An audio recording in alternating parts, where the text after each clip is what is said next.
कल हमने abnormal molar मास पढ़ा था। एबनॉर्मल मोलर मास क्या होता है कि जब आप मॉलिक्यूलर मास फाइंड करते हो किसी भी कॉलिगेटिव प्रॉपर्टी से, अगर उस सॉल्यूशन में एसोसिएशन हो रहा है सोल्यूट का या डिसोसिएशन हो रहा है सोल्यूट का, then definitely you will get the incorrect value of molecular mass. Clear? अगर एसोसिएशन हो रहा है या डिसोसिएशन हो रहा है तो आपको इनकॉर्पोरेट करना पड़ेगा कोई चीज सो दैट मॉलिक्यूलर मास का वैल्यू करेक्ट आ जाए या फिर कॉलिगेटिव प्रॉपर्टी का वैल्यू करेक्ट आ जाए। क्लियर? फिर हमने एबनॉर्मल मोलर मास कल का ये कैलकुलेट किया था। आज हमें डिस्कस करना है van't Hoff's factor. Van't Hoff's factor van't Hoff's factor क्या होता है? ये एक फैक्टर है या नंबर है जो आपको मल्टीप्लाई करना पड़ता है आपकी कॉलिगेटिव प्रॉपर्टी को या फिर मॉलिक्यूलर मास को, सो दैट जो इनकरेक्ट वैल्यू आ रहा है ना कॉलिगेटिव प्रॉपर्टी का या मॉलिक्यूलर मास का, वो करेक्ट हो जाए। Are we clear? ये एक ऐसा नंबर है जो आपकी कॉलिगेटिव प्रॉपर्टी को आपको मल्टीप्लाई करना पड़ता है to remove the inconsistency while calculating the value of colligative property और molecular mass. Is it clear? वो जो इनकरेक्ट वैल्यू आ रहा था उसको करेक्ट कैसे करोगे आप? By multiplying van't Hoff's factor. Are we clear? इसको आई से डिनोट किया जाता है। फाइन। इसकी डेफिनेशन क्या है? It is defined as the ratio of normal molar mass divided by observed और abnormal molar mass. Clear?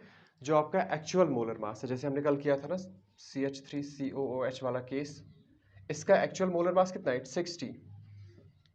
Fine. आपका जो आंसर आएगा वहां से एबनॉर्मल मोलर मास वो कितना आ रहा था? 120। क्लियर है ना? इन दोनों का रेशियो लोगे आप यहाँ पे इस केस में, ये है एसोसिएशन वाला केस, तो इट विल बी 61 62, ये बन जाएगा 1/2। Are we clear? समझ आ रही है बात? ये एसोसिएशन का केस है। डिसोसिएशन में क्या होगा? मॉलिक्यूलर मास बढ़ जाएगा या कम हो जाएगा? मॉलिक्यूलर मास कम हो जाएगा। Clear? For example NaCl decompose हो रहा है Na positive plus Cl negative. Clear? तो आप क्या करोगे? आप जब मॉलिक्यूलर मास फाइंड करोगे, you will get the molecular mass of either sodium or chlorine which is less than the mass of sodium chloride. Is it clear now? ठीक है ना? आप या तो इसका मॉलिक्यूलर मास फाइंड कर पाओगे या तो इस क्लोरीन का NaCl का वहां से नहीं मिलेगा। क्यों? क्योंकि NaCl डिकम्पोज हो रहा है। ठीक है ना? तो यहाँ पे क्या होगा? यहाँ पे जो आपका मॉलिक्यूलर मास एक्चुअल होगा वो ग्रेटर होगा, ज्यादा होगा। लाइक यहाँ पे सपोज सोडियम क्लोराइड का अगर आप देखोगे, इट इज 35.5 प्लस 23। क्लियर? और डिनोमिनेटर में क्या आएगा? Either the mass of sodium और the mass of chlorine. Suppose sodium का ले लेते हैं तो यहाँ पे कुछ आएगा ग्रेटर देन वैल्यू 1। ठीक है? इस केस में क्या आ रहा है? I is less than 1। ठीक है? तो ये चीज आपको हमेशा याद रखना है कि जिस टाइम पे एसोसिएशन हो रहा है, एसोसिएशन के केस में क्या हो रहा है? आई आपका क्या आएगा? ग्रेटर देन 1, लेस देन 1 और equal to 1। It will be association के टाइम पे it will be less than 1। आप चेक करो, एसोसिएशन के टाइम पे आपका जो नॉर्मल मोलर मास है वो कम है और जो एबनॉर्मल मोलर मास है वो ज्यादा है, क्योंकि 2-3 मॉलिक्यूल्स कंबाइन होकर एक मॉलिक्यूल बनाएंगे तो उनका मॉलिक्यूलर मास ऑब्वियसली बढ़ जाएगा। तो डिनोमिनेटर बड़ा है एज कंपेयर टू न्यूमरेटर, आपका आई will be less than 1। Clear? In case of dissociation, dissociation में क्या होगा? अब ग्रेटर देन ना, एसोसिएशन में कहाँ होगा ग्रेटर देन 1? 1/2 आ रहा है ना, लेस देन 1। वेट, डिसोसिएशन के टाइम पे क्या होगा? आई ग्रेटर देन 1। और जिस टाइम पे क्या बोल रहा है? इधर दो। यहाँ पे आपने ग्रेटर लिखा है लेकिन वहां पे लेस लगा है। ठीक है, ठीक कर लेना। Are we clear with this? ये समझ आया? यहाँ पे डिसोसिएशन के टाइम पे क्या हो रहा है? I will be greater than 1। और जिस टाइम पे in case a solute will not associate और dissociate, have a look here, no association और डिसोसिएशन आई क्या आएगा उस टाइम पे? नॉर्मल मोलर मास भी उतना ही होगा और एबनॉर्मल मोलर मास भी उतना ही होगा। उस टाइम पे आई कितना आएगा? Equal to 1। Is it clear? सब क्लियर हुआ? फाइन। उसके बाद आई का एक और डेफिनेशन है, यहां पे क्या लिखोगे आप? Van't Hoff factor is defined as the ratio of normal value of molar mass to the abnormal value of molar mass. Clear? Abnormal कब मिलेगा आपको? जो एसोसिएशन और डिसोसिएशन होने के बाद मिलेगा। नॉर्मल जो उसका एक्चुअल है, लाइक इसका एक्चुअल कौन सा है? CH3COH का इसका एक्चुअल है 60, बट एबनॉर्मल कौन सा है इसका? 120 एसोसिएशन के बाद, क्योंकि मैंने आपको बोला था कि ये डाइमर बनाता है। दो दो मॉलिक्यूल्स कंबाइन होते हैं। इसी तरह ट्राइमर होगा तो कुछ और कोई वैल्यू आएगा। क्लियर है ना? फाइन। नेक्स्ट इज इसका दूसरा डेफिनेशन। वही नो नॉर्म, ये जो मोलर मास होते हैं वो इनवर्सली प्रोपोर्शनल होता है कॉलिगेटिव प्रॉपर्टी के वैल्यू को। ठीक है, तो मैं जब कॉलिगेटिव प्रॉपर्टी में लिखूंगा, आप लिखोगे ऐसे, ऑब्जर्व्ड या abnormal value of colligative property to the normal या actual value of colligative property. Is it clear? क्योंकि मोलर मास इनवर्सली प्रोपोर्शनल होता है किसका? कॉलिगेटिव प्रॉपर्टी का। तो नॉर्मल मोलर मास जो न्यूमरेटर में है, अगर आप कॉलिगेटिव प्रॉपर्टी के केस में डिफाइन करोगे तो वो डिनोमिनेटर में आएगा। एबनॉर्मल यहाँ पे डिनोमिनेटर में और यहाँ पे न्यूमरेटर में आएगा। क्यों होगा ऐसा? क्योंकि जो कॉलिगेटिव प्रॉपर्टी है वो इनवर्सली प्रोपोर्शनल है मॉलिक्यूलर मास के साथ। Is it clear? समझ आ रही है बात? ये ऐसा उल्टा क्यों हुआ? तो आप इस केस में भी बता सकते हो, इसका बैंड हॉफ्स फैक्टर डिफाइन कर सकते हो। Are we clear? ठीक है, better is to remember this, but दोनों याद रखोगे अच्छी बात है। Are we clear till now? ठीक है। उसके बाद आपको पूछा जाता है एग्जाम में कि जब आप वैन हॉफ्स फैक्टर इंक्लूड करोगे, आपकी जो कॉलिगेटिव प्रॉपर्टीज है उनका वैल्यू कैसे चेंज होगा। ठीक है ना? तो आपकी नई कॉलिगेटिव प्रॉपर्टीज क्या बनेगी। तो उसके बाद आप लिखोगे वाइल इन या on inclusion of van't Hoff's factor, on including van't Hoff's factor the new colligative properties are the new colligative properties are. तो सबसे पहले कौन सा है? Relative lowering in vapour pressure, delta P divided by P naught is equal किसके बराबर होता है? Mole fraction of solute. साथ में आप मल्टीप्लाई करोगे आई का वैल्यू। आई का वैल्यू कहां से लाओगे आप? फ्रॉम दिस इक्वेशन और दिस इक्वेशन, जो भी आपके पास अवेलेबल होगा उस टाइम पे डेटा। तो ये फर्स्ट कॉलिगेटिव प्रॉपर्टी है जो आप चेंज करोगे। आपको क्या करना है? सिर्फ आई का वैल्यू मल्टीप्लाई करना है। Second, elevation in boiling point, delta T B किसके बराबर होता है? K B into molality of solution. तो आप इसको भी क्या करोगे? आई से मल्टीप्लाई करोगे। क्लियर? नेक्स्ट थर्ड कौन सा होगा? Depression in freezing point, delta T F is equal के एफ इंटू एम। यहां पे भी आप क्या करोगे? आई से मल्टीप्लाई करोगे। Clear? Next fourth one is osmotic pressure, pi is equal M R T. कहीं पे सी लिख के होता है, कहीं पे एम लिख के होता है, it's same like molarity concentration. ठीक है, तो इस पे भी क्या करोगे आप? आई से मल्टीप्लाई करोगे। Are we clear? तो आपकी नई कॉलिगेटिव प्रॉपर्टीज ये बन जाती है। Is that clear? कोई इश्यू है किसी को? ठीक है, let me check if there is anything missing. नहीं, हो गया, काफ़ी है ये। फाइन। उसके बाद एक और ये क्वेश्चन पूछा जाता है एग्जाम में कि आपको वैन हॉफ्स फैक्टर लिखना है in terms of degree of association and degree of dissociation. Clear? लिखो पहले ये, in case you want to write, then we will proceed with the next topic. लिखो जल्दी से, ये अगला chapter, the last two topics of this chapter, then we are done. Wait.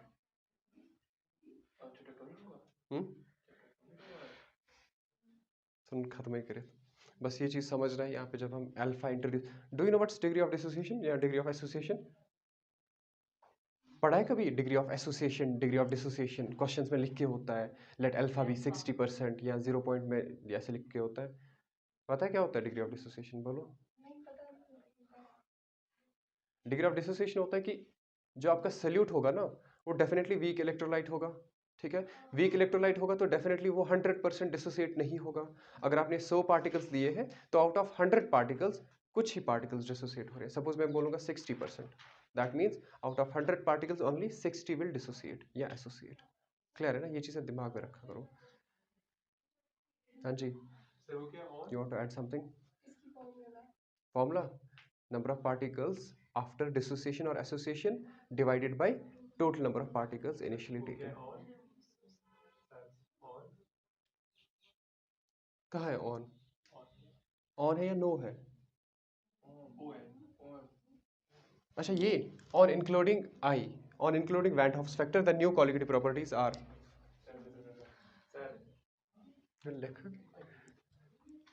Next है van't Hoff's factor in terms of alpha. Alpha क्या है? Degree of dissociation और degree of association. Clear? आपको आई लिखना है इन टर्म्स ऑफ अल्फा, ठीक है? Alpha क्या होता है?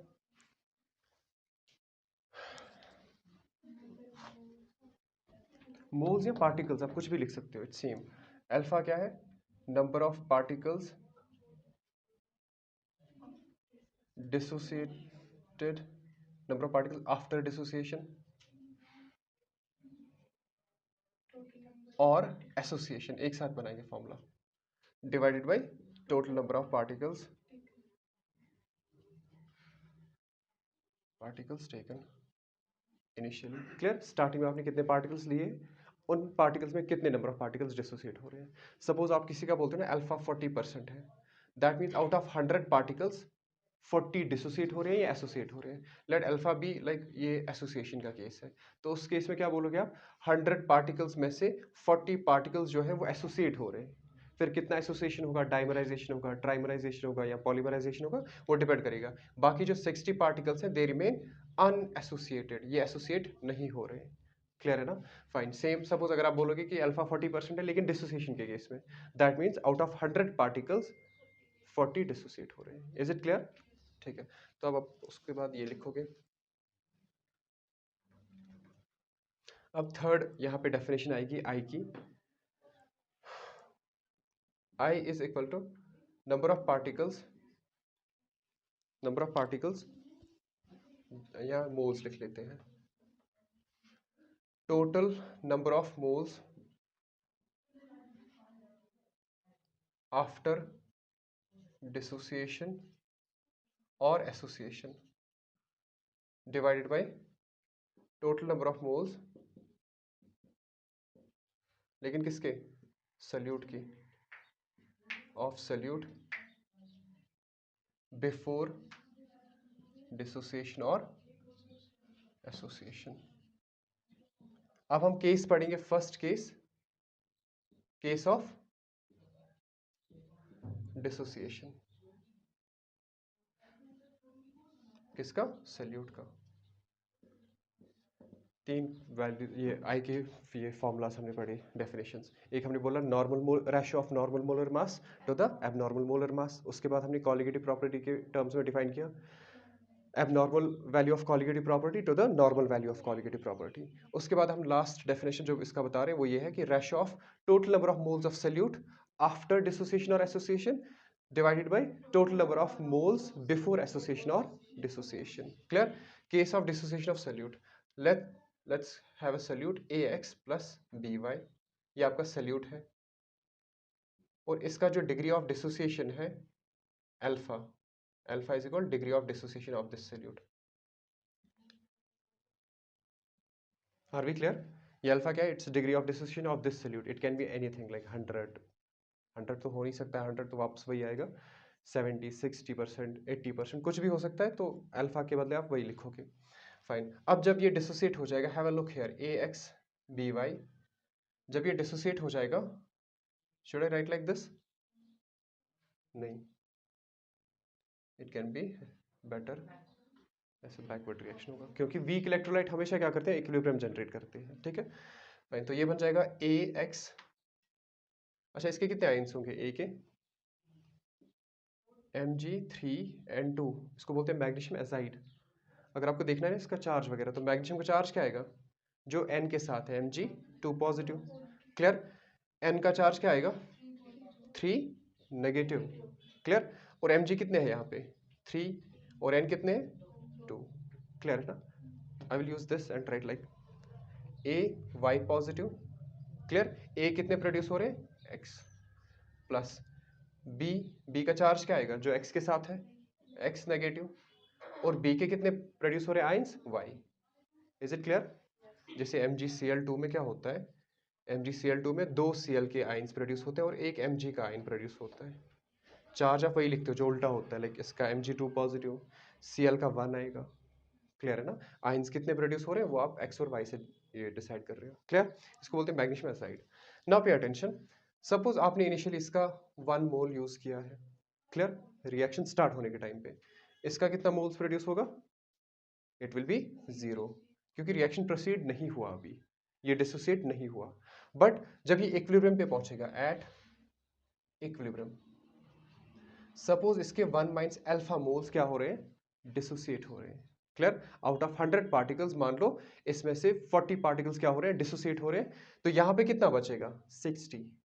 Please be careful, alpha dissociate हो रहा है, ठीक है, वहां पे कितना बचेगा, 1 minus alpha. Are we clear? Out of 100 particles 40 dissociate हो रहे हैं, और इसके कितने बचेंगे इक्विलिब्रियम पे, 1 माइनस अल्फा। क्लियर? और इसके कितने प्रोड्यूस होंगे, एक्स अल्फा, और इसका कितना प्रोड्यूस होगा, वाई अल्फा। ये समझ आया सबको? Clear? You can do it like this. अगर इसका 1 मोल है, ठीक है, और इक्विलिब्रियम पे अल्फा डिसोसिएट हो रहा है, तो मैग्नीशियम के कितने प्रोड्यूस होंगे, एक आयन प्रोड्यूस होता है ना, इसका स्टोइकियोमेट्रिक कोएफिशिएंट क्या है, 1। तो यहां से कितने प्रोड्यूस होंगे, अल्फा आयंस, और इसके कितने प्रोड्यूस होंगे, 2 अल्फा। क्लियर है ना? ये समझ आया? ठीक है, नाउ पे अटेंशन। तो आई का वैल्यू क्या है, total number of moles after dissociation और एसोसिएशन। ठीक है, ये क्या है, these are the total number of moles after dissociation. तो आई क्या आ जाएगा, 1 minus alpha plus X alpha plus Y alpha. Clear? Divided by the moles initially taken. Initially आपने कितने मोल्स लिए थे, 1। Are be clear? ठीक है, इसको सॉल्व कर लो। It will be 1 minus alpha plus alpha common X plus Y. You can put this as it is, but अगर आपको अल्फा के टर्म्स में लिखना है तो आप अल्फा यहाँ से फाइंड कर सकते हो। Is it clear? ये भी इसका आंसर है। ठीक है, यहाँ पे इन दोनों में से अल्फा कॉमन ले सकते हो, डजंट मैटर, एक ही बात है। यही फाइनल इक्वेशन है, कुछ और है? लेट मी चेक, हमने नोट्स पे कैसे रखा है। एक और चीज, oh sorry, X plus Y किसके बराबर आएगा, X plus Y X plus Y, इसको आप किसी एन से डिनोट कर सकते हो, या एज इट इज रहने दो। You can put it like this, or you can introduce some another variable n, but it's better to keep like this, ऐसे रहने दो, ठीक है, बेटर रहेगा अंडरस्टैंडिंग के लिए। Are we clear? ठीक है, ये फाइन। लिखा है sir, number of particles of dissociation और एसोसिएशन।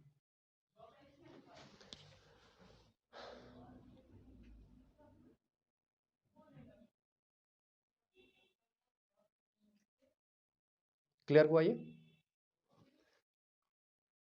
अभी हम क्वेश्चंस करेंगे, इसके बाद उससे ज्यादा क्लियर हो जाएगा।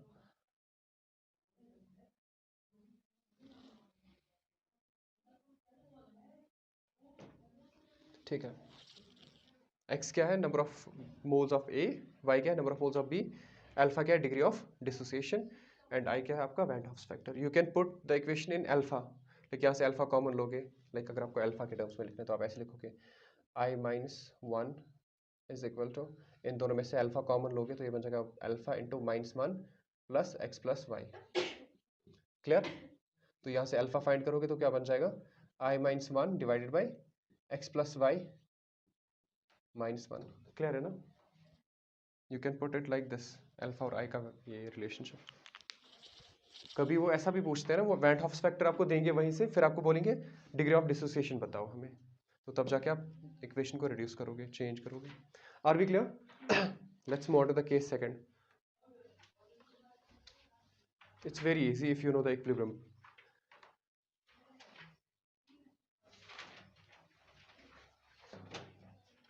Next is case second.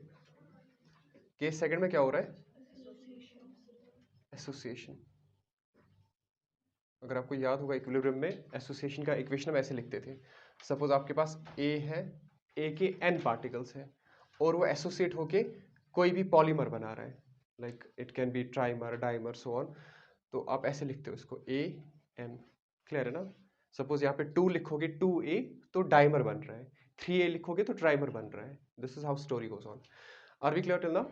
ठीक है, फाइन। इसका डिग्री ऑफ एसोसिएशन कितना है, अल्फा में यूज कर रहा हूँ, डन। तो इनिशियली इसके कितने मोल्स होंगे, 1, और इसके कितने मोल्स यूज करोगे आप, 0, क्योंकि रिएक्शन अभी स्टार्ट नहीं हुआ है। क्लियर? ये हमेशा किस टाइम पे होता है, टाइम इक्वल्स 0, जब रिएक्शन स्टार्ट नहीं हुआ है। उसके बाद जब ये एसोसिएट हो जाएगा, एसोसिएट होने के बाद इसमें कितने मोल्स बनेंगे, 1 माइनस अल्फा। इक्विलिब्रियम की बात चल रही है कि इक्विलिब्रियम पे क्या हो रहा है कि इसमें से अल्फा पार्टिकल्स एसोसिएट हो रहे हैं, तो तो यहाँ पे इसके पार्टिकल्स कितने बचेंगे, ये जो हम लिख रहे हैं ना यहाँ पे, ये होता है कि इसका रिमेनिंग अमाउंट कितना है। इसमें से अल्फा पार्टिकल्स एसोसिएट हो रहे हैं और बचेगा कितना, 1 माइनस अल्फा। क्लियर। अब यहाँ से अल्फा पार्टिकल्स कितने बनेंगे, यहाँ पे particles alpha by N. Clear. For example आपने इसके 100 पार्टिकल्स दिए हैं, out of 100 particles 40 particles associate हो रहे हैं और वो डायमर बना रहे हैं। क्लियर। इसके कितने पार्टिकल्स बचेंगे, 100 माइनस 40 कितने बचेंगे, 60। और उसके बाद यहाँ पे कितने पार्टिकल्स बनेंगे, वो 40 बन रहे हैं, ठीक है ना, 40 ये एसोसिएट हो रहे हैं ना, लेकिन एसोसिएट होके वो डाइमराइज हो रहे हैं, मैंने बोला ना ये डाइमराइज हो रहे हैं, तो 40 डिवाइडेड बाई 2, तो टोटल में आपके प्रोडक्ट में कितने मॉलिक्यूल्स बन रहे हैं, 20 only. That's why I divided the N. Is it clear, समझ आई बात ये अच्छे से, ठीक है, वेरी गुड, पे अटेंशन। तो उसके बाद आप क्या करोगे, उसके बाद आपको पता है आप ये वाली फॉर्मूला यूज करोगे, I is equal total number of moles after dissociation और एसोसिएशन, तो वो कितना है 1 minus alpha plus alpha by N. Clear है ना। सिर्फ आपको प्रोडक्ट्स के नहीं लिखने हैं, क्योंकि रिएक्टेंट्स के मॉलिक्यूल्स भी बचे होंगे, प्रोडक्ट्स के मॉलिक्यूल्स बचे हैं, डिवाइडेड बाई 1। तो यहाँ से आ जाएगा I is equal 1 minus alpha common लो, 1 प्लस 1 बाई एन, रहने तो इतना ही, ये भी आपका इक्वेशन है, और you can write like this, कुछ भी, ठीक है ना, इट्स योर डिस्क्रिप्शन। क्लियर, ये दोनों इक्वेशंस आप लिख सकते हो कोई भी, इट डजंट मैटर। एक गलती कर दी मैंने यहाँ पे, कॉमन लेने के टाइम पे ये माइनस बनेगा यहाँ पे, आइदर दिस और दिस एक ही बात है।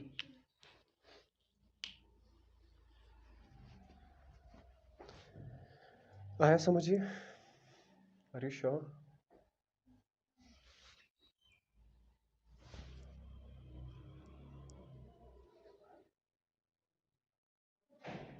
लिखो ये, we will discuss the last topic, it's very easy, हमने कल पढ़ा है ये, बट एग्जाम में पूछा जा सकता है अलग से।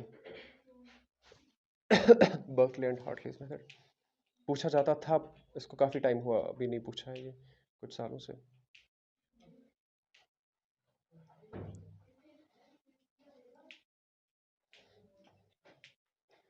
मेक श्योर कि आप लोग हमेशा इन वेरिएबल्स का नाम लिखो जब आप एग्जाम में कर रहे हो ना, अल्फा क्या है, एन क्या है, you must know this. Clear.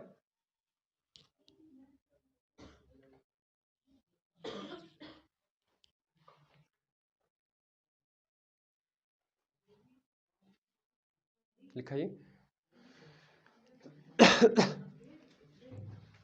पे अटेंशन। नेक्स्ट हमें पढ़ना है लास्ट टॉपिक इसका, बर्कले एंड हार्टलीज मेथड। ये इसका एप्लीकेशन है ऑस्मोटिक प्रेशर का, जहां पे आप प्योरीफाई करते हो वाटर को, जो इंडस्ट्रियल मेथड है इसका।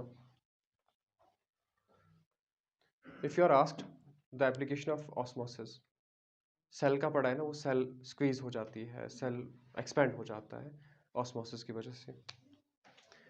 Pay attention, will draw the diagram, I draw the rough diagram. ये आपका एक वेसल होता है, सिलेंड्रिकल वेसल है ये, क्लियर। बीच में एक और सिलेंड्रिकल वेसल होता है, यहाँ पे लगा होता है एसपीएम,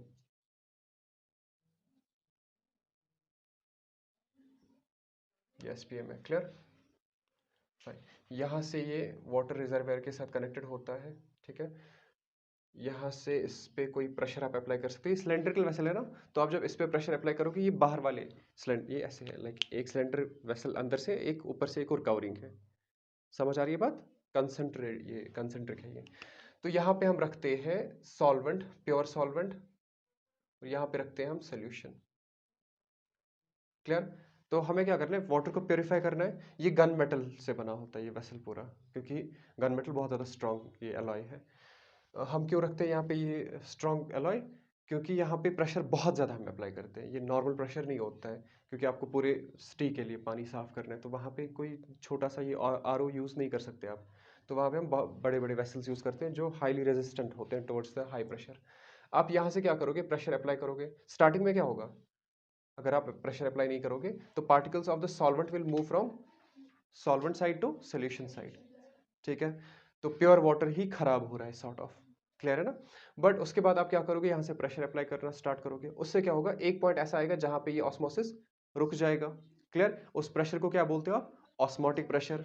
उसके बाद अगर आप और प्रेशर बढ़ाओगे, इंक्रीज करोगे ग्रेटर देन ऑस्मोटिक प्रेशर, तो प्रोसेस क्या हो जाएगा, रिवर्स हो जाएगा। Then the particles of the solvent from solution side will move from here to solvent side. Clear है ना? सॉल्वेंट साइड के particles from solution will move towards the pure solvent side. उसके बाद क्या होगा, वाटर प्योरीफाई हो जाता है, यहाँ से इसका लेवल बढ़ जाता है और यहाँ से आप क्या लगाते हो, मोटर वगैरह जो भी होगा, जो रिजर्वायर होगा, स्टोर होगा, यहाँ से आप एक्सट्रैक्ट कर सकते हो। Is it clear? फाइन। इसका भी कोई इनलेट होगा जहाँ से आप खराब पानी इंट्रोड्यूस करते हो सोल्यूशन साइड में। क्लियर? ये चेक करना, इसके बाकी थ्योरी जितनी भी है वो चेक कर लेना खुद से। Are we clear? ठीक है, that's all from this chapter. Will do some questions but I will stop the recording.